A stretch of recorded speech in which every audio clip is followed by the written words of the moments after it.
Hello friends, welcome to Barkha academy.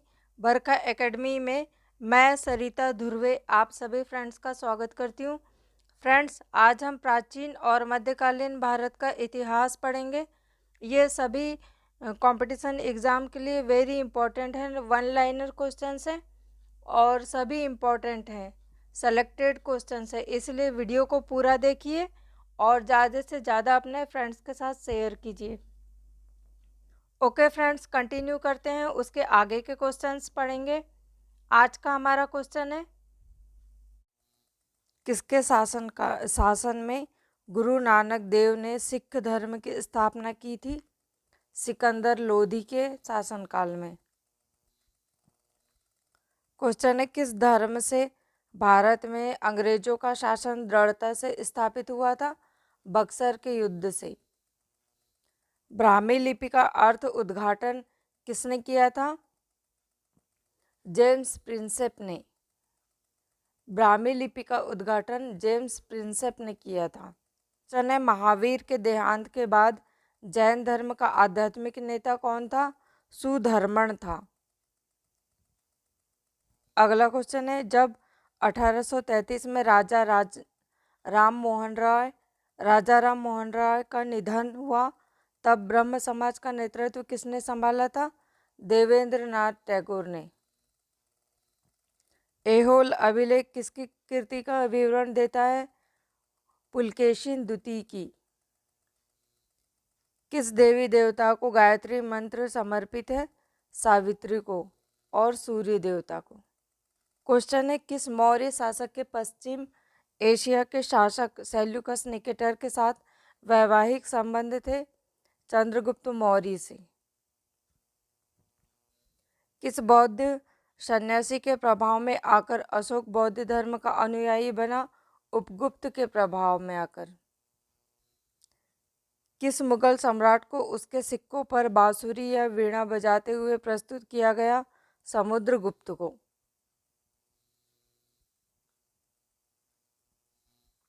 प्रसिद्ध प्रयोग प्रशस्ति किसने लिखी थी? हरिशेन ने। दिल्ली सल्तनत के किस सेनापति ने लूट मार के लिए भारत में कन्याकुमारी तक आक्रमण किए और किसके शासनकाल में किए थे?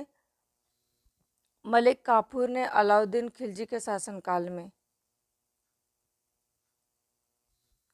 दिल्ली सल्तनत के किन दो इतिहास लेखकों की ऐतिहासिक कृतियों का नाम तारीख ए शाही था? जियाउद्दीन बर्नी और शम्स ए सिराज अफीम की कृतियों। जियाउद्दीन बर्नी, शम्स ए सिराज अफीम की कृतियों का नाम। क्वेश्चन है, विश्व प्रसिद्ध मयूर सिंहासन किस मुगल इमारत में रखा है? दिल्ली के लाल किले के दीवाने आम ने रखा है। हैदराबाद के निजाम के राजवंश का क्या नाम था? आसफ जाही। किसके वायसराय काल में 1885 में तीन प्रमुख शहरों कलकत्ता, मद्रास और मुंबई में हाईकोर्ट के स्थापित हुए थे? जॉन लॉरेंस के शासनकाल में। जॉन लॉरेंस के शासनकाल में। जॉन लॉरेंस के शासनकाल में। सूर्य देवी गायत्री को संबोधित गायत्री मंत्र किस ग्रंथ में है? ऋग्वेद संहिता में। किस गुप्त शासक ने अपने शासन के अंतिम काल में बौद्ध धर्म को अपनाया और नालंदा विश्वविद्यालय की स्थापना की? कुमारगुप्त प्रथम ने। मोहम्मद गजनी ने कितनी बार भारत पर आक्रमण किए थे और अंतिम आक्रमण का लक्ष्य क्या था? मोहम्मद गजनी ने 17 बार आक्रमण किए थे और सोमनाथ मंदिर उनका लक्ष्य था। गुजरात का सोमनाथ मंदिर किस देवता को समर्पित है? शिव को। वास्को डी गामा प्रारंभ में भारत के किस बंदरगाह पर पहुंचा था? कालीकट पर। 10वें गुरु गोविंद सिंह ने अपने बाद किसको सिखों का गुरु मनोनीत किया था? ग्रंथ साहिब को दिल्ली से दौलताबाद हेतु राजधानी के स्थानांतरण का आदेश किसने दिया था? मोहम्मद बिन तुगलक ने। किसने अपने बादशाह पति के लिए मकबरे का निर्माण कराया था? हाजी बेगम ने। किस मुगल बादशाह ने अंग्रेजों को बंगाल में शुल्क मुक्त व्यापार की सुविधा प्रदान की थी? जहांगीर ने।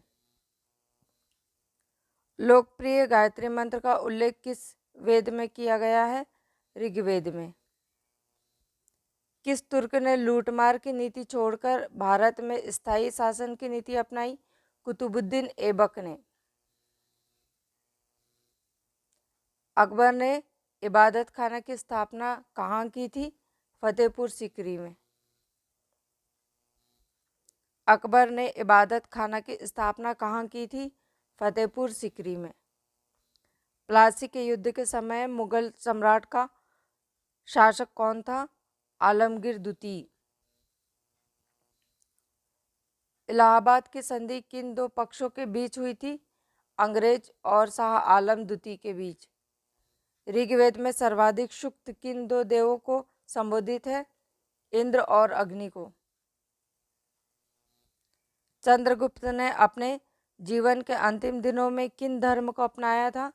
जैन धर्म को। कला की किस शैली को ग्रीक बौद्ध शैली की संज्ञा दी जाती है? गांधार शैली को। पुष्टि मार्ग के संस्थापक कौन थे? वल्लभाचार्य। ख्वाजा मोइनुद्दीन चिश्ती की दरगाह कहाँ स्थित है? अजमेर में। 1764 ईस्वी में बक्सर युद्ध की समाप्ति पर कौन सी संधि हुई थी? इलाहाबाद की संधि। झांसी को किस नीति के तहत ब्रिटिश साम्राज्य का हिस्सा बना लिया गया? डॉक्ट्रिन ऑफ लैप्स के तहत। हड़प्पा सभ्यता के लोग किसकी उपासना करते थे? मातृ देवी की, प्राकृतिक देवी की और स्वास्तिक चिन्ह की। नृत्य करती हुई नारी की कांस्य मूर्ति सिंधु सभ्यता के किस स्थान से प्राप्त हुई थी?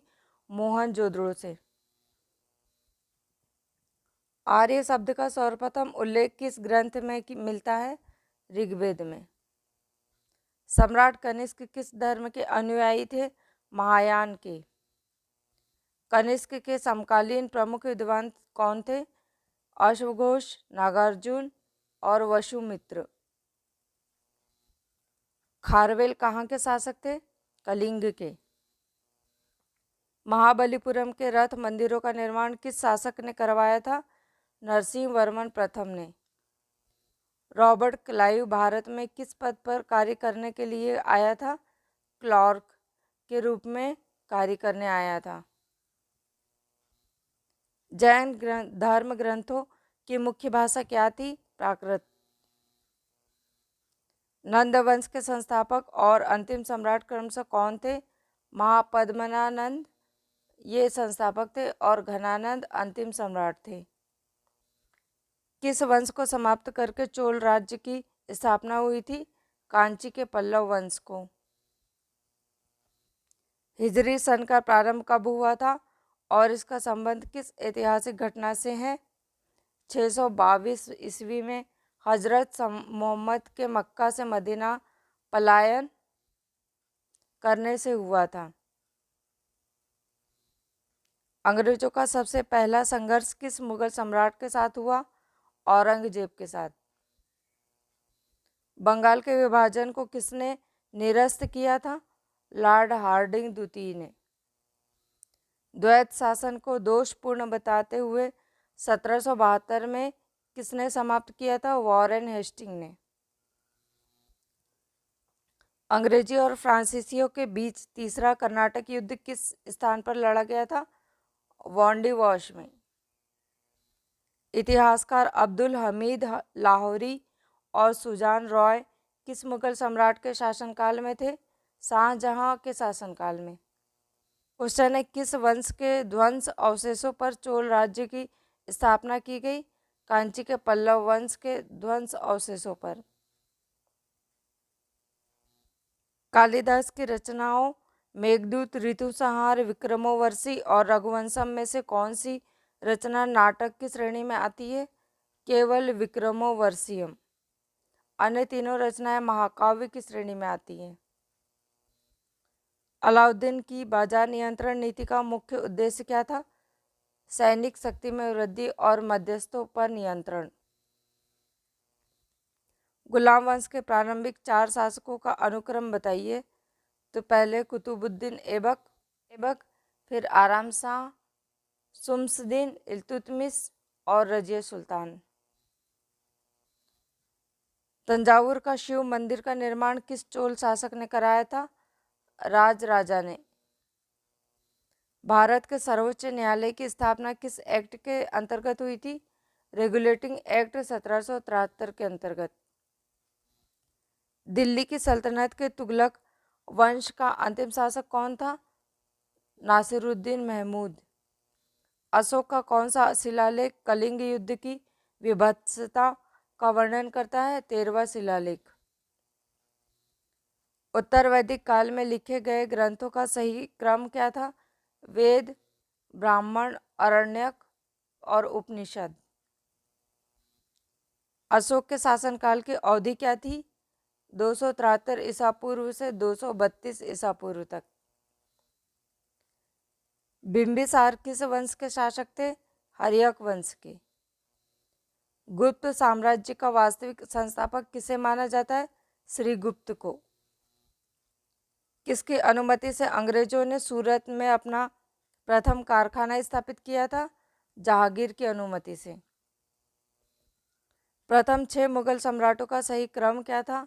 बाबर, हुमायूं, अकबर, जहांगीर, शाहजहां, औरंगजेब।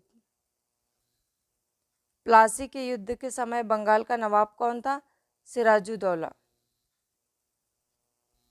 किस आक्रमणकारी ने कोहिनूर हीरा लूटा? नादिर शाह ने। नर्मदा के तट पर हर्षवर्धन को किसने परास्त किया था? पुलकेशिन द्वितीय ने। अशोककालीन अभिलेखों को पढ़ने में सर्वप्रथम सफलता किसने प्राप्त की थी? जेम्स प्रिंसेप को। जेम्स प्रिंसेप ने सफलता प्राप्त की थी। अपने साम्राज्य को दारुल इस्लाम का एक भाग समझने वाला प्रथम मुस्लिम शासक कौन था? इल्तुतमिश। मयूर सिंहासन का निर्माण किसके शासनकाल में हुआ था? शाहजहां के शासनकाल में। शिवाजी के अष्टप्रधान मंत्रिमंडल में सर्वोच्च स्थान किसे प्राप्त था? पेशवा को। भारत में ईस्ट इंडिया कंपनी की प्रथम प्रेसिडेंसी कौन सी थी? सूरत। देशी राज्यों पर ब्रिटिश सत्ता के प्रभुत्व का अंत किसने किया? क्वेश्चन है, देशी राज्यों पर ब्रिटिश सत्ता के प्रभुत्व का अंत किससे हुआ? भारत स्वतंत्रता अधिनियम से। संगम साहित्य की रचना किसने राजकीय संरक्षण में की गई थी? क्वेश्चन है, संगम साहित्य की रचना किसके राजकीय संरक्षण में की गई थी? पांड्य संरक्षण में। किस बौद्ध सन्यासी के प्रभाव में आकर सम्राट अशोक बौद्ध धर्म के अनुयायी बने? उपगुप्त के प्रभाव में आकर। क्वेश्चन है, गुप्त युग किसके द्वारा और कब प्रारंभ हुआ था? चंद्रगुप्त प्रथम द्वारा प्रारंभ हुआ था और 320 ईस्वी में प्रारंभ हुआ था। सबसे पुरानी स्मृति कौन सी है? मनु स्मृति। किस पुर्तगाली गवर्नर ने 1511 ईस्वी में कृष्णदेव रॉय के साथ मित्रता की संधि की? अल्मोड़ा ने। गोलकुंडा के राजा कहलाते हैं? कुतुब शाही। एपिग्राफी से क्या अभिप्राय है? शिलालेख का अध्ययन। सिंधु सभ्यता का संबंध किस काल से है? आद्य ऐतिहासिक काल से। कालीबंगा, मोहनजोदड़ो, हड़प्पा और सुरकोतदा क्रमशः कहाँ हैं? राजस्थान में, सिंध, पंजाब और गुजरात में। दिल्ली सल्तनत पर बैठने वाला एकमात्र हिंदू से परिवर्तित हुआ मुस्लिम व्यक्ति कौन था? नासिरुद्दीन खुसरो। मेवाड़ के राणा प्रताप सिंह के विरुद्ध हल्दी घाटी के युद्ध में किसने मुगल सेना का नेतृत्व किया था? राजा मानसिंह ने।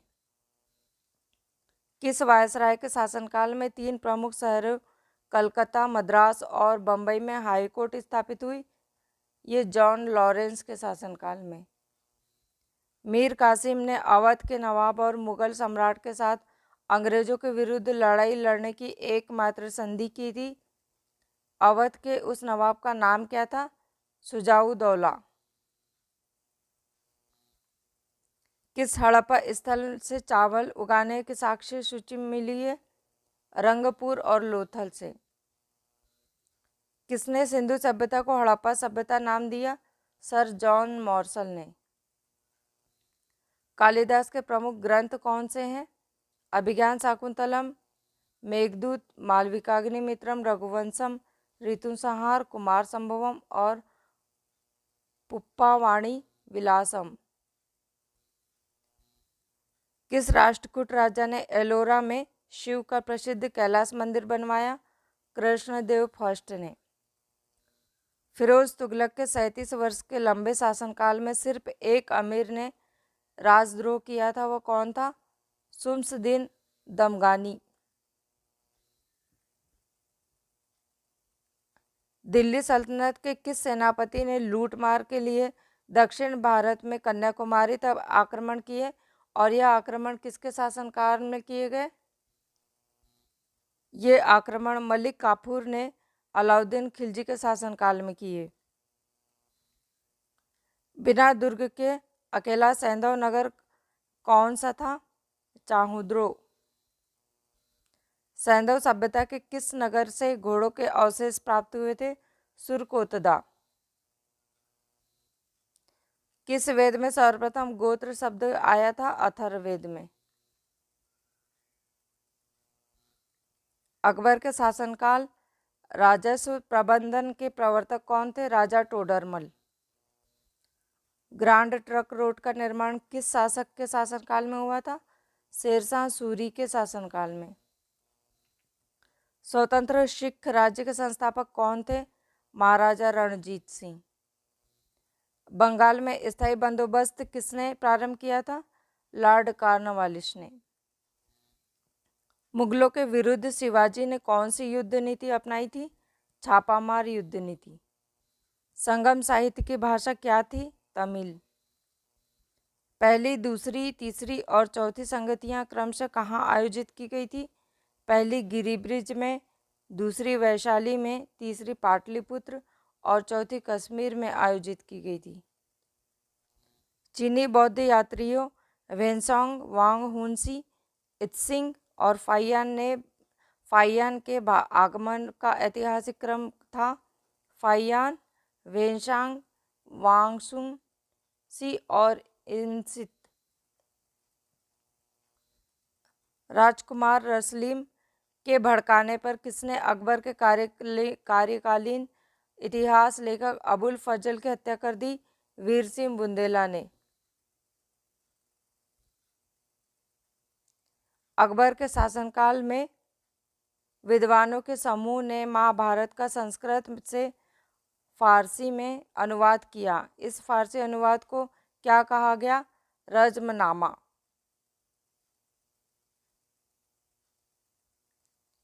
इस फारसी अनुवाद को रज़्मनामा कहा गया।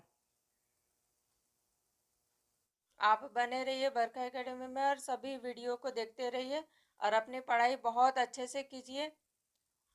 Okay friends, thank you friends, हम मिलते हैं इसी तरह के किसी नेक्स्ट वीडियो में।